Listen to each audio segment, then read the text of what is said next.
Best thing about resistance bands is that the resistance band actually help the athlete feel what's needed to be done. And what I mean by that, I'm going to show you here with the shuffle. So maybe you got athletes that are shuffling and you don't feel like they're putting too much force in the ground here and they're not moving quick enough left and right. What you can do is with this Vertimax Raptor is load up the 360 belt and you put it at your waist. And then what you do is, you get in your athletic, you have to tell that athlete to get in their athletic position.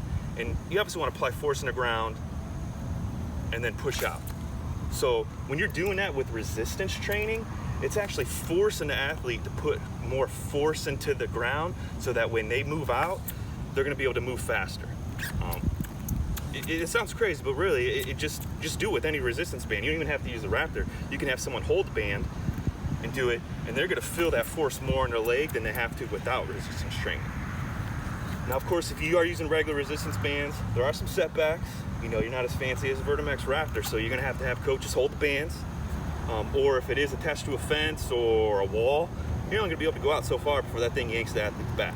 So be careful with your younger athletes. That's why, you get the Raptor, you're going out 20 yards, 40 yards, get that consistent resistance. Now, what about your athletes that shuffle, and what you're noticing is they're kind of wobbly like this. It's almost like they don't have that core strength right here, which is bad because think about it. If you're to keep leaning this way and the play is coming this way and cuts back this way, the time they're getting back over here, play's already this. If they're straight forward in that athletic position, it's going to give them a little bit more quicker advantage to move left and right instead of wobbly. So what you can do is take the 360 belt, step into that loop. What you're going to do is you're going to pull it. Sorry, my hand messed up. You're going to pull it up on the trunk level so that it's up here around your chest. And what this is going to do is going to force the athlete to kind of almost lean this way. But really not leaning, you just want them to get up straight because that band is pulling the athlete this way, the trunk this way, towards the unit.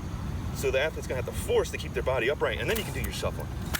What that's going to do is help strengthen that athlete here in the core and up here in the upper area so that they can stay square throughout that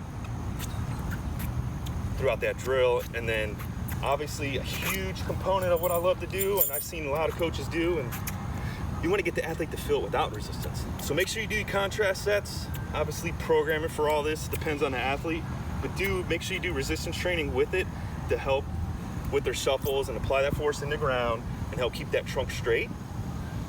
And then do your contrast drills. And what I mean is do that without the resistance, so that way the athlete can feel it and get used to it. And eventually, athletes are going to get stronger, and you're going to see a big difference in what they're doing when they're putting more force on the ground and they're keeping that trunk straight. Thanks, guys. Stay tuned for some more content I'll be dropping using the Vertimax Raptor and I'll do the explaining of the why behind the drill, so that way everybody understands, know to do them, and why you're doing that drill.